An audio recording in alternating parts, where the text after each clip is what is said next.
Okay, hello. So in this video I'm going to show you how you solve the project, or maybe not completely. I'm going to show you how you get started on the project and give a few hints, and then I'm importantly going to show you how to use the test system to help you arrive at a correct solution. Before I do that, I'm going to explain what the project is about and what you're supposed to do from like a conceptual perspective. So we're going to look at a version of the so-called bisection algorithm. The bisection algorithm solves this problem. We're given a function f, and this is just a function of a single real variable that returns a real variable. And then what we want to do is we want to find x's so that when we evaluate f in x, it should give 0. This is of course called a root, and maybe you can remember from high school that if f has this shape, it has 2 roots. So a second degree polynomial up to 2 roots. In this case it's simple, but in general this problem is really hard, and it's actually one of the main problems in when you apply computers to engineering. Pretty much all of modern machine learning can actually be formulated as this kind of problem. So to make things a little more tractable for us, I decided to just focus on this function here. So it has a weird formula. I tried to plot it down here, and the reason why I chose this formula is just that I wanted a function that had a lot of roots. So you can see that it jumps up and down around the y equal to 0 line, and every time it crosses it, it has a root. So in this little from 0 to 4, we can see it has 1 root, 2 roots, 3 roots. In general, it'll of course have infinitely many roots, and you can maybe reason about why that must be the case from the shape it has.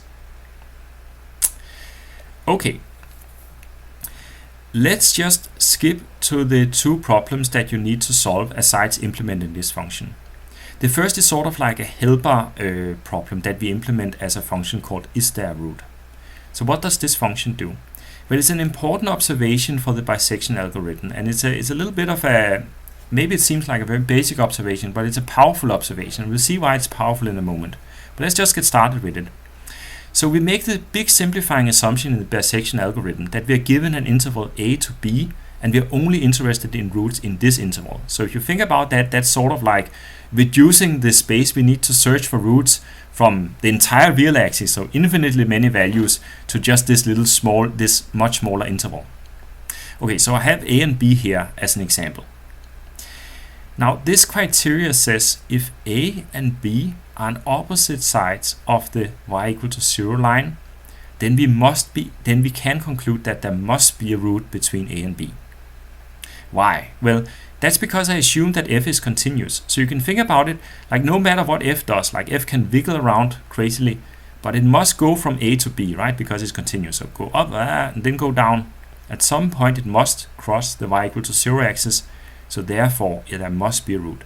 So in this case there's a root, and if we had somehow started here and ended up here, there must also be a root. So on opposite sides there must be a root. On the other hand, if they're on the same side, we cannot conclude there is a root. Maybe there is a root, like maybe a is here and b is here, and there is actually 2 roots, but we cannot conclude there must be one. So in this case we say the criteria fails. So the criteria is specifically this: if a or b themselves are roots, the criteria is true. Our function should return the value true. On the other hand, if this is not met, then if the f evaluating a and f evaluating b are on opposite sides of the y equal to 0 axis, that is, they have different signs. One is bigger than 0, one is smaller than 0, or a is smaller than 0 and b is bigger than 0, then the criteria is also met. We should also return true. In all other cases, we should return false.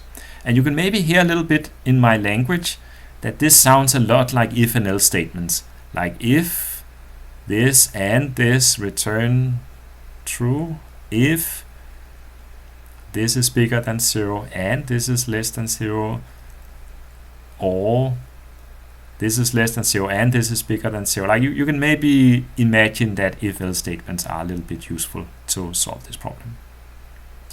Okay, let's assume that we can solve this correctly, and I'd really recommend that when you solve this exercise, you start by running the test for the f function first, and then run the test here, and then when you're done, proceed to the last one. Because the last one is where we put it all together and compute the bisection and solve the bisection problem. So this is how the bisection algorithm works.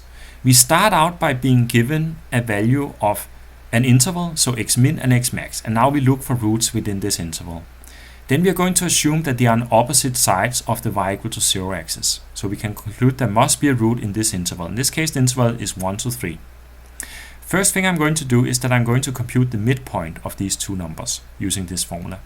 So that I'm going to call that x systematically in the following. So in this case, x is at 2 because it's from 1 to 3.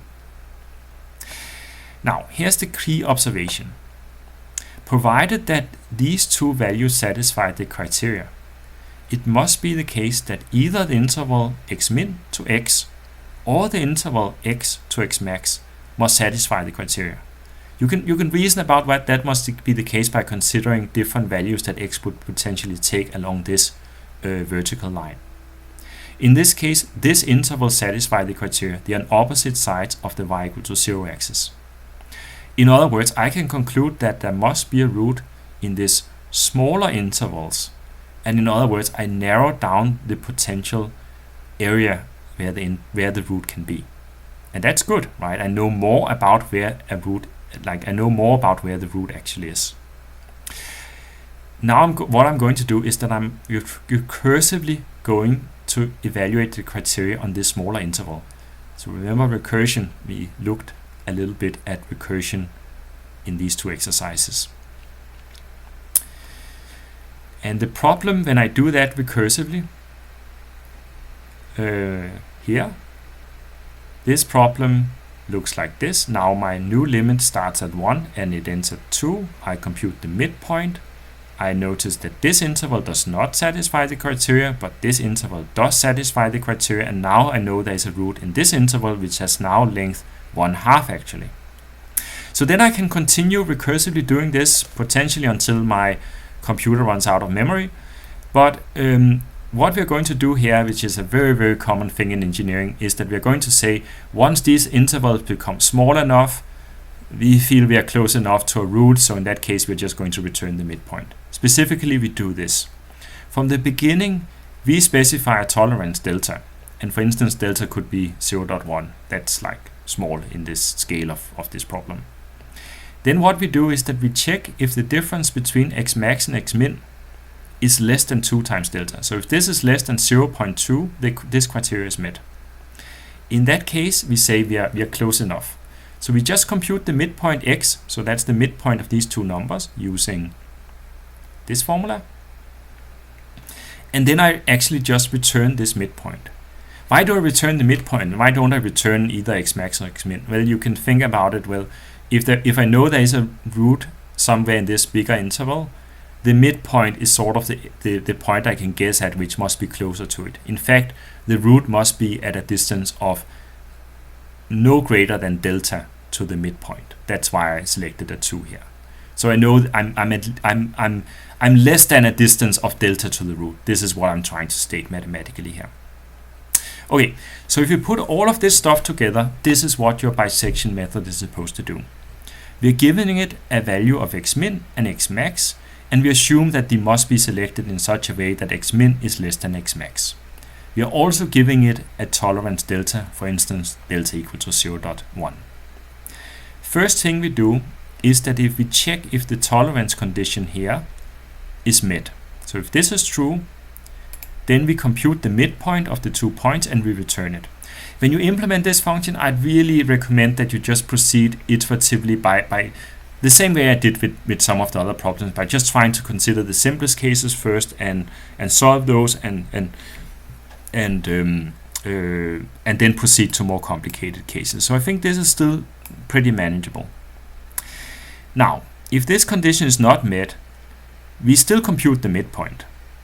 And then we check if the two splits, which of the two splits satisfy is there a root condition that we talked about earlier. So this was the problem that you already solved. And you can check this using the function you wrote. So if the left-hand split, that is this split, satisfy the condition, we recursively evaluate the bisection algorithm on that split. So now we have a new value of x min and new value of x max, same tolerance, and then we can recursively call the function and ask it to compute a root and then return that root, or that guess at a root at least. Well, in this case that was not true. This did not meet the condition, but this does meet the condition. So now we just recurse it. In this case we would recursively call it on the other interval. So in either case we have a recursive call and we return the value that comes out of that. Here's a little bit of a nasty issue. It might be the case the user uses our function wrong. So the user might use our function by giving it a value of x min and x max that simply doesn't satisfy our initial condition. So for instance, x min is here and x max is here and they're on the same side of the y=0 axis. In that case we don't really know if there's a root. So the function might recurse until like infinite. It can be really ill-defined what happens because like we don't basically know what we should do here. So in that case what I said is that we should let our function return a special value called math.nan. So what is that? Well, let me just start by opening Python and import the math module. Math.nan is just a special, it's not really a number, but it's something that's supposed to resemble a number that represents now the program is in a state that is not really well defined. So it's just a special value and you're just supposed to return that value in this case. So that would be a way of telling the user something went really wrong. So we see this is what it's doing here. In the other cases it finds a really good guess at a root for different values of x min, x max and tolerances. And we can play around with it and see that it gets better the lower the tolerance is. So that's what you're supposed to do here. And read this definition like really carefully and notice the order of the operations here and so on. It sort of needs to be done this way in order to take care of all the special cases. Okay, so I promised to try to work a little bit on this problem, but it's very late, so maybe I'm going to make a few mistakes and not give you the entire solution. So be aware of that. I'm going to maybe troll you a little bit. But in order to get started, we need to open this file, bisect, in exercise 3. So we go to exercise 3 and we find bisect. And this file contains all three functions we need to write. The f function, the isThereRoot function that takes an a and b and returns true or false, and the bisection algorithm that takes min, x min, x max, and delta, and returns using recursion and all that stuff. And very good approximation of a root in just 6 lines. Of course, your implementation might be a little longer than 6 lines, but you get the idea. This construction, I believe, may be a little new. But it's a very common construction. So what does this mean? Like, what does this stuff do? It's a little mysterious. What it actually just do is that it tells the programmer that this part of the script is something that's run when I play run. So when I play run here, to press run, this is evaluated. So it's a convenient way of telling the programmer, pay attention to what happens here because this is the code that's evaluated when you press run. And it's something that I like to use, and it's something that's very common for other programmers to use. So that's why it's here. You can actually just ignore that if you like. You can actually do this and just do this, and it won't really matter. But let's just keep it for my sake. Okay, so what we have here is basically just some examples of how you can call the function and what it's supposed to be, and that's supposed to help you to debug the bisection algorithm and the isThereRoot algorithm, or at least get you started. But we're working on the f algorithm, so let's try to work with that. So now I'm just going to call f. So let's say f of 3, and what's that equal? That is equal to f of 3, so that's what we're going to print out. Right now, of course, I'm going to get an error because I haven't implemented f. Let me remove some of this junk because it confuses us. So now we're supposed to compute y, the value that we need to return, which is the function evaluating x. So I have the excellent formula over here. So let me try to do this as carefully as I possibly can. I should probably start with the sinus, and then I think this is it looks like an 8. I think this is an 8, right? So 8 times, and then I have sine, I think. And then I have x raised to the power of 2 I think the way we write that is x times x times x, I think, and divided by, I think this is a 9. Okay, fine. So now I got a perfectly fine formula for f, and I can try to run the file. Oi, oi, oi. That was interesting.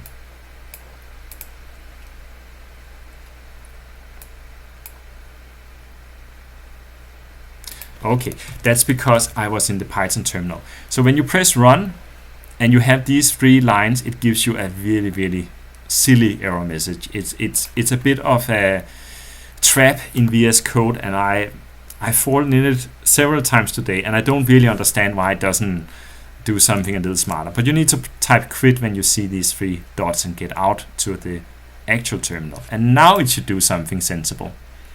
So what it does is that it this is true because I pressed run. Boom. It evaluates the print statement, it evaluates f in 3, and that turns out to be this value, and then it prints it out. And we can compare this to the graph that I have here. F evaluated at 3 is supposed to be 0.9. Well, maybe not exactly, or maybe it is. Who knows?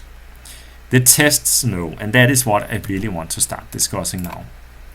So it's of course convenient to use the print statement that I had here earlier to sort of get started and so on, but in this case it's much better for you to focus on the tests that we have built, because these are the tests that you are actually going to be evaluated according to. So if I go in and press on the testing key, button, sorry, I don't know why I said key, and then I go into tests, then you can find the test here that relates to everything in week 3. So we have the test of the bisection algorithm, we have the test of the isThereRoot function, and we have the test of the function that we need to bisect, that is f. So we have a test down here. So let me just try to run this test and see what happens. It didn't work. Okay, so why doesn't it work? Like this is frustrating. Like it just says doesn't work. But why? Like what's the problem? What is it trying to do? Why does it say it? Well, I can go into test results as I've shown a couple of times already. And now what we can actually see is that we can see this is the particular test that failed. It tried to evaluate f in 0, and it expected this value, and that didn't happen. And what it's writing out is that your value was 0. So this expression turned out to evaluate to 0, and you can maybe see why it did that, because this is 0, mat.sin of 0 is 0, 8 times 0 is 0, mat.sin of 0 is still 0, so it does indeed evaluate to 0. And that's different than what I wanted it to be at 7 decimals. You can ignore that part. And that is why it failed. And remember, you can press here, and now you can see all the different tests that it needs to pass. So it was already this one that failed, and if this one works, it goes on to this one, and then this one, and then this one, and then this one, and oops, and then this one, and then this one, and if all of it works, then we are happy. So what can we do here? Well, we can just take, copy paste, go back to bisect, go down here, and now I can maybe update my code a little by saying this.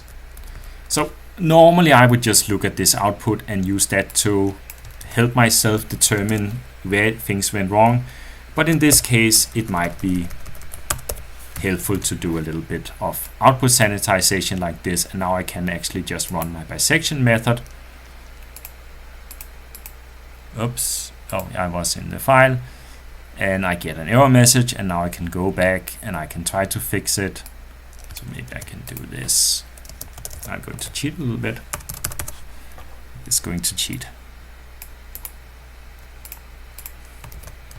Like now it works, right? Right now this works, but this test, I can go back to my tests and I can press run.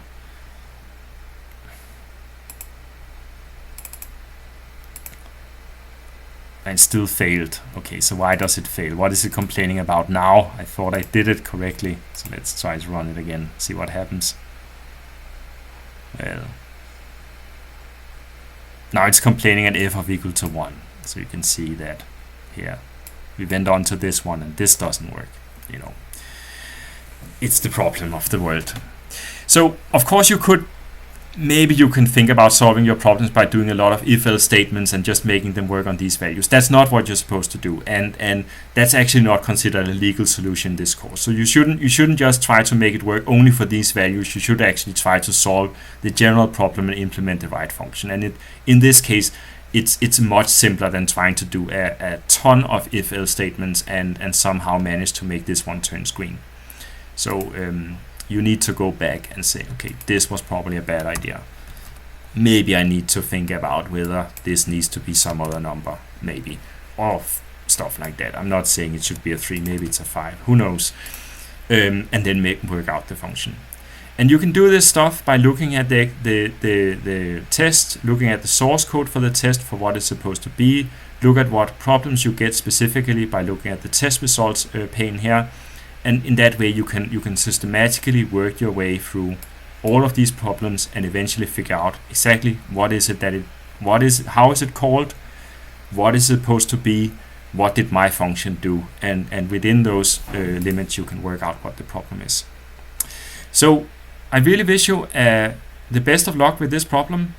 The grade script is going to be uploaded next week, I think. So I cannot show you how you generate the token file at this point. But it should be as simple as finding the grade script out here. I guess it's going to be in the project 2 folder or something like that. Right click on it, select run, and it's going to run the same tests as the test script does.